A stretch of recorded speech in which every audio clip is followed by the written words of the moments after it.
अस्सलामुअलैकुम, मैं हूं दुनिया का पहला blind cricket statistician Sohail Khan. Pakistan ने मुसलसल चौथी कामयाबी हासिल कर ली है, नमीबिया को शिकस्त दे दी है और सेमीफ़ाइनल्स में तो हम पहुंच ही चुके थे और अब मुकम्मल तौर पर कंफर्म होकर चुके हैं सेमीफ़ाइनल में। और उम्मीद इसी बात की रखेंगे कि ग्रुप को टॉप करेगी पाकिस्तान की टीम और ग्रुप को टॉप करने के बाद पाकिस्तान की टीम जो है वो सेमीफ़ाइनल में खेलेगी। किससे खेलेगी? ऑस्ट्रेलिया से या फिर साउथ अफ्रीका से या फिर मुझे नहीं लगता, बहुत कम चांस है, लेकिन इंग्लैंड भी शायद, लेकिन खैर ऑस्ट्रेलिया, साउथ अफ्रीका और कुछ लोग वेस्ट इंडीज़ के भी हक में हैं। खैर, तो कल पाकिस्तान ने एक अच्छी कामयाबी हासिल की। कल एक तरह से ऐसा लग रहा था कि एक प्रैक्टिस मैच है और पाकिस्तान ने प्रैक्टिस की, क्योंकि बॉलिंग में बहुत सारे लोगों ने कहा कि हमने जान नहीं मारी और उसमें कोई हर्ज भी नहीं है। ठीक है, आपने ठीक ठाक बॉलिंग की और आपको पता था कि आपने इतना बड़ा स्कोर कर दिया है, तो अच्छी बॉलिंग रही, बेहतर बॉलिंग रही। तब्दीलियाँ होनी चाहिए थी मेरे हिसाब से, 2 तब्दीलियाँ करते आप, 2 तब्दीलियाँ कोई भी इस मैच में करते। लेकिन अब उम्मीद ये है कि जब पाकिस्तान अपना आखिरी मैच स्कॉटलैंड के खिलाफ खेलेगा तो उसमें आप तब्दीलियाँ इसलिए भी करेंगे कि आपको यकीन होगा कि आप ग्रुप टॉप कर चुके हैं, क्योंकि उससे पहले हमारे ग्रुप के तकरीबन तमाम मैचेस मुकम्मल हो चुके होंगे और इंडिया, नमीबिया फिर आउट ऑफ कॉन्टेक्स्ट हो चुका होगा। तो फिर आपको ये बात पता होगी कि ग्रुप टॉप पाकिस्तान ने करना है, तो फिर पूरे इम्कानात होंगे कि पाकिस्तान चेंजेस करे अपनी टीम में और फिर तब्दीलियों के साथ उतरे मैदान में। बाबर आजम और मोहम्मद रिजवान जो इस साल वो करते हुए आ रहे हैं, वही उन्होंने इस साल कर दिया है। तो रिकॉर्ड्स की बात भी हम करें, लेकिन उससे पहले नमीबिया की थोड़ी सी तारीफ ज़रूर करना पड़ेगी हमें कि उन्होंने जिस तरह बॉलिंग की, उनके विकेट इतनी आसान बैटिंग के लिए नहीं थी। पाकिस्तान को उन्होंने शुरू में काफ़ी बांध के रखा। पावर प्ले में सिर्फ 29 रन पाकिस्तान ने बनाए थे और ये बगैर किसी नुकसान के T20 वर्ल्ड कप में पाकिस्तान का सेकंड लोएस्ट है। इससे पहले इंडिया के खिलाफ बगैर किसी नुकसान के 28 रन बनाए थे। वैसे मैं आपको बता दूं कि फुल टीम मेंबर्स में पाकिस्तान का ये लोएस्ट स्कोर है टेस्ट प्लेइंग नेशन की। अगर मैं बात करूं पावर प्ले में, वेस्ट इंडीज़ के खिलाफ 13 रन 4 खिलाड़ी आउट। और उसके साथ साथ अगर मैं मज़ीद इस पर बात करूँ बाबर आजम के हवाले से, पहले कुछ रिकॉर्ड्स की बात कर लेते हैं।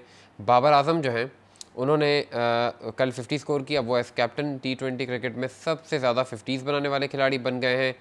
और उसके साथ साथ अगर मैं मज़ीद बात करूँ तो उन्होंने 60 इनिंग्स के अंदर ही जो है वो 24-50 कर दिए हैं। 100 उन्होंने उनकी तरफ से हमें देखने को मिल चुका है। तो बड़ी ही कोई शानदार उनकी बैटिंग का सिलसिला जारी है और इस T20 वर्ल्ड कप में आप ये देखें कि उनकी ये तीसरी 50 है और 3 50s उन्होंने स्कोर की हैं। अब हम बाबर रिजवान की पार्टनरशिप की बात कर लेते हैं। तो उन्होंने क्या क्या रिकॉर्ड बनाए हैं? बहुत सारे रिकॉर्ड बनाए हैं भाई। बताऊं? बिल्कुल बताएंगे आपको। सबसे पहले तो उनकी ये 5वीं सेंचुरी पार्टनरशिप थी T20 इंटरनेशनल्स में, जो किसी भी पेयर की तरफ से सबसे ज़्यादा है। शिखर धवन और रोहित शर्मा 4, मार्टिन गप्टिल और केन विलियमसन 4 के बाद, यानी रिकॉर्ड अब बाबर और रिजवान के पास आ चुका है। एक T20 वर्ल्ड कप की अगर हम बात करें तो इनकी दूसरी सेंचुरी पार्टनरशिप है इस वर्ल्ड कप में। इससे पहले एडम गिलक्रिस्ट और मैथ्यू हेडन 2007 और रोहित शर्मा और विराट कोहली 2014 में ऐसा कर चुके हैं कि एक ही वर्ल्ड कप में उन्होंने 2-2 सेंचुरी पार्टनरशिप बनाई हैं।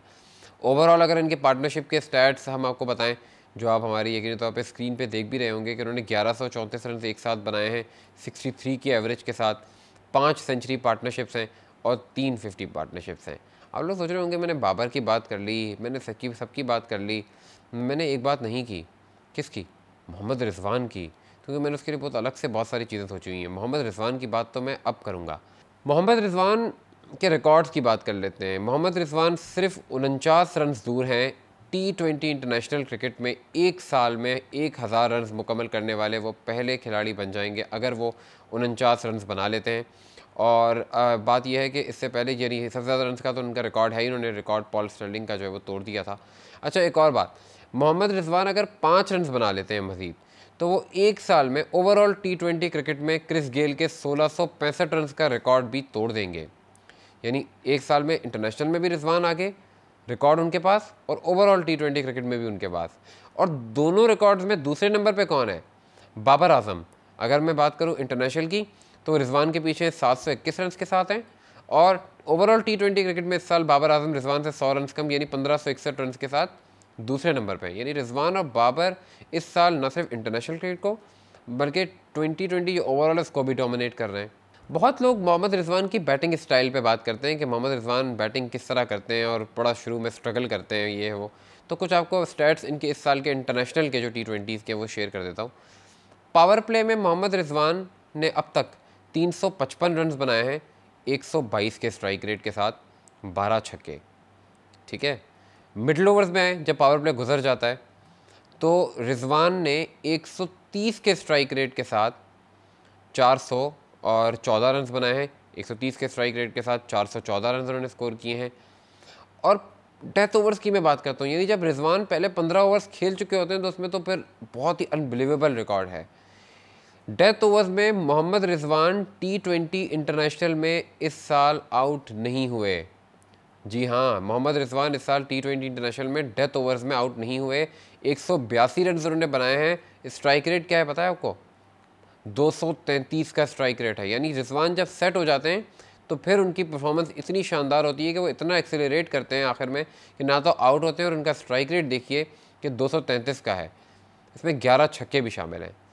इसके बाद आज हम बात मज़ीद कर लेते हैं कि मैच खेला जाना है इंडिया और अफ़गानिस्तान का, जिसमें इंडिया यकीनी तौर पे ऑन पेपर जो है वो फेवरेट है, और लेकिन अफ़गानिस्तान की टीम टफ़ टाइम देने की पूरी सलाहियत रखती है अगर मैं बात करूँ इंडिया की टीम को। बट इंडिया एक तरह से हम कहेंगे अपने स्टेक के लिए खेल रहा है, क्योंकि टूर्नामेंट में अब उनके लिए कुछ बचा नहीं। जबकि अफ़गानिस्तान की अगर मैं बात करूँ तो उनके लिए इस टूर्नामेंट में अभी बहुत कुछ है, अगर वो करना चाहें तो। राशिद खान उनके पास हैं, हामिद हसन ने जिस तरह फास्ट बॉलिंग की है, अगर मुजीब फिट हो जाते हैं, अगर उनके बैटर्स परफॉर्म करते हैं, इंडिया के लिए अभी सिर्फ यही है कि सब कुछ उनके स्टेक पे है कि वो क्या करते हैं और क्या नहीं। तो आने वाली वीडियोस में हम आपसे मिलते रहेंगे।